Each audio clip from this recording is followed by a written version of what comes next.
What's up, everybody? This is Andrew Tice from Integrated Power Washing here in Warner Robins, Georgia, and I want to make a video today of a pump rebuild. Now, this is a General Pump TS2021, which is a 5.6 at 3,500 psi pump. And what we're going to do today is we're going to repack the plungers, the plunger seals. We're going to replace the check valves, and we are going to replace the check valve O-rings on here. I am also going to be doing a dual feed upgrade here, so we're going to dual feed this pump from this side over to here so that it's dual fed. Mark Henry from Greater Pressure Washing recommended me that, so I'm going to do that as well today. So I just figured I wanted to make a video so that anyone who was thinking about doing this or didn't do it because they were nervous or didn't want to mess anything up, I'm going to show you today that there is absolutely nothing to worry about. It is not a terribly difficult job. We are going to have to pull off both these hoses and the unloader. You don't really have to, but I'm going to, just to make sure that we're good here. We don't want to crack this housing and all that stuff.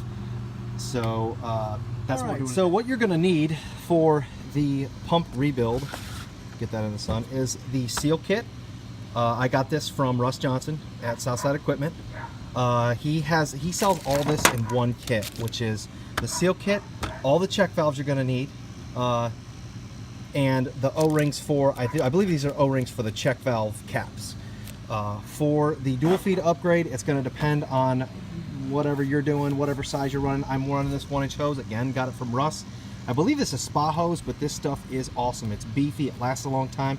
It does discolor over time, but it is really good stuff. Way better than the crap you get at Lowe's, the braided stuff. But I've got an adapter that's going to come out of my pump. This is 3/4 inch, and then I've got a nipple that's going to go on that. This is galvanized. This is PVC. I don't necessarily like using PVC, but around where I'm at, that's about the only way you can get these odd sizes. It's 3/4 inch threads with a 1-inch nipple. And then we've got a T to tee off the incoming line from the tank. So that's what we're going to be doing today.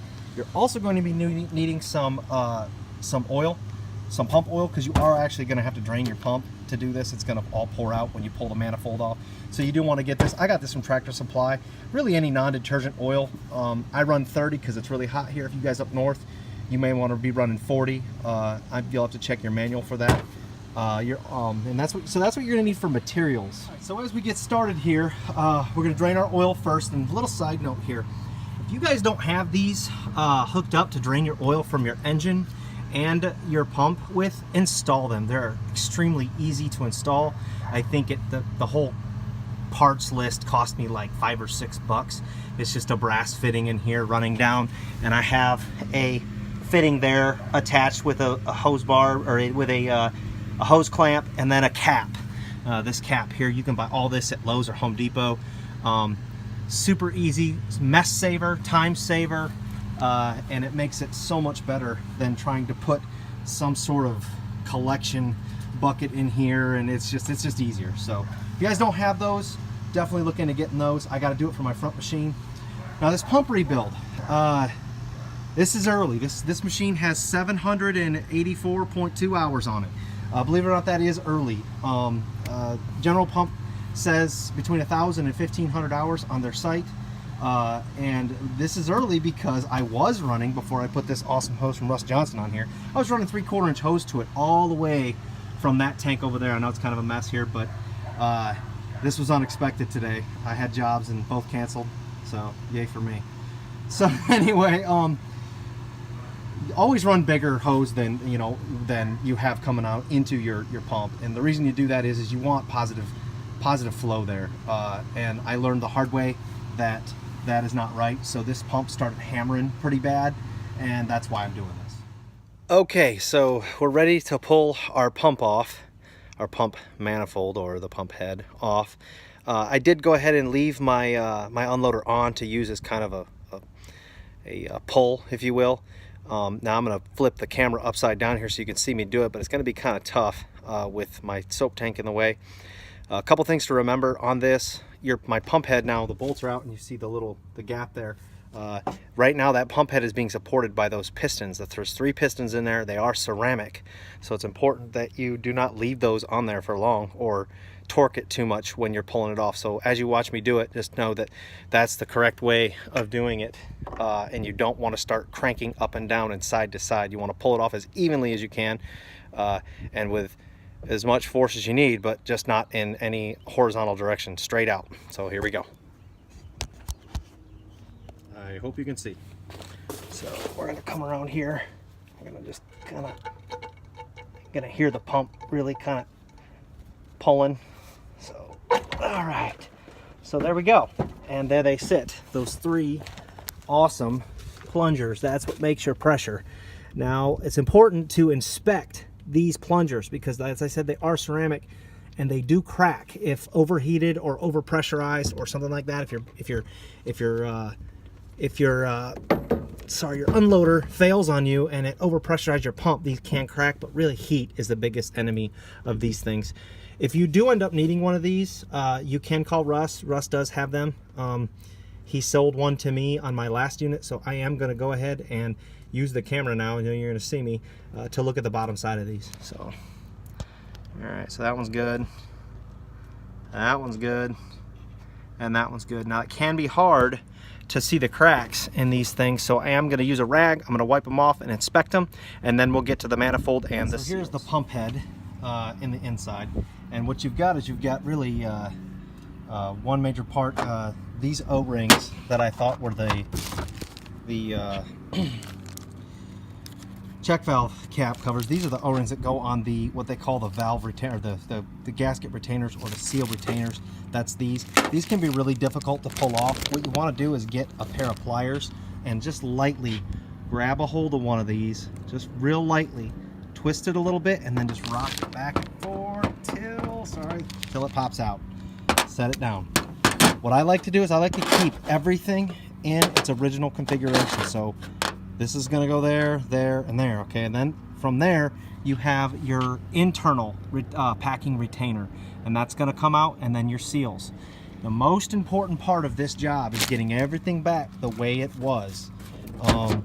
Not the way it was, or the way that they go, because these gaskets, they're actually not rubber. The black ones are rubber, but the brown ones are actually a cloth rubber. They're what deal with the heat and the high pressure.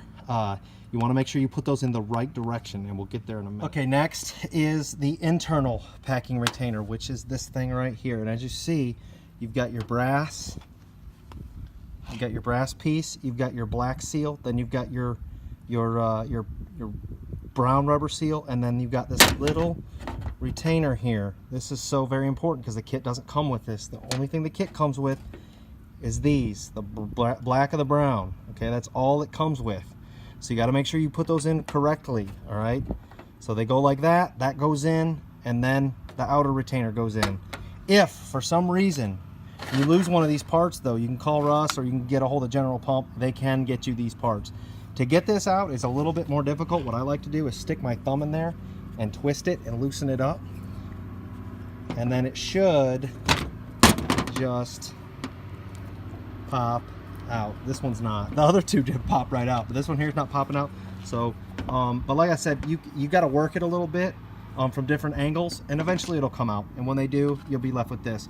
What I would say to do though with this is, once you get this out, you want to clean this, and then the most important part, other than getting it all back together right, you want to clean and lubricate this before you put anything back in there, so that everything's got a fresh coat of oil, nothing's rubbing, nothing's going to be getting dirty or contaminated at all. So I'm going to clean this all with a little bit of degreaser and probably a rag, but then I'm going to come back with probably paper towel, just because there's less lint.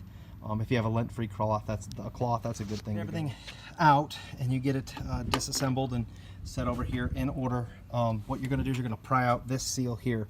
Now, the kit does come with this seal, and then the seals that go inside here. So it comes with 3 seals per cylinder, so you have a total of 9 seals. This here is it's obviously it's got inner pump on it, which for me is awesome to know, because I have an inner pump right there that I'll probably eventually have to do. inside your kit here, you've got your new one here. This is what it looks like, and that's going to slip in there once we're done. But we are going to clean all this stuff first. Been a mechanic for 18 years. This is important. Clean everything as good as possible. I am using Dragon Juice. Nice little plug for Andy Vickers there. Try not to use any kind of prying tool to get stuff out of here, because you don't want to score these sides.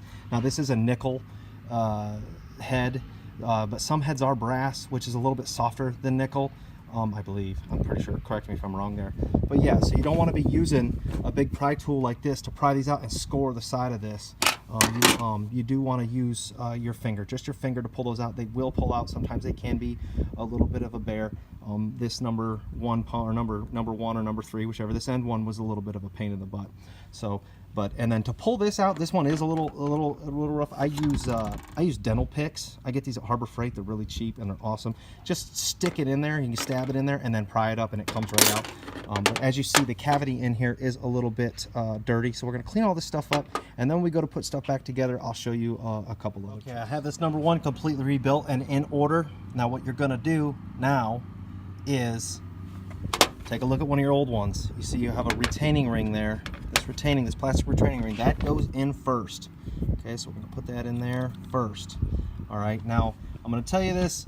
Some people don't do this. I've always done this in my entire mechanic life. I'm going to lube everything up. I've got a little bit of pump oil here. I'm going to lube every seal before I put it in. And I'm going to put them in individually. So the high pressure seal first, then the retaining cap for the pressure seal, then the inner seal retainer, and then I've already put this, I don't know what this is called, I can't remember, and then the outer seal. But I'm going to lube everything up before I put it in there, just because it makes it easier. It's not going to hang up, it's not going to snag, it's going to go in smoothly.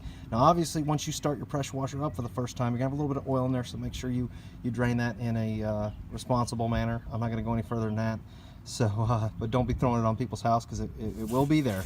So just to be aware of that. So the pressure seal, getting it in this port here, it can be a little bit of a pain in the butt to get in there, just because it's obviously bigger than that is. And what you can do is, as you know, when you lube this, you put this in, what you can do is get a screwdriver and just lightly, I mean as lightly as you can, pry on the edges against here, and until it slips in, then it'll push in. So just a little tip there. As you're putting it in, just to make sure that it doesn't do that. Now this piece here, the black piece that goes on top, that is plastic. That is not, so you can do that with this, but just, I can't even stress to you enough how careful you really need to be with this, because if you crack this or break this, you're gonna have to order a whole new set. So, and I think they're like 65, 60, 67, 70 bucks, something like that. So you don't want to have to do that just for one, and you definitely don't want the downtime. So be careful when you're putting these in. Make sure that you've got a little bit of oil on there, and make sure you're careful when you put them in there, because they do go like this. They go open side down. So just a little. Okay, now I'm going to put this O-ring on here, and I can't tell you how important it is when you're doing these O-rings to not score the brass when you take them off. So just make sure you pull them off, and when you go to put a new one on here, make sure that you don't roll the O-ring. So I'm going to put some oil on this one, get it nice and lubed up, and what I like to do is ditch the scribe here, is go ahead and seat it, and then just use both thumbs, and as you see, just go around and it'll pop into place, and that's that.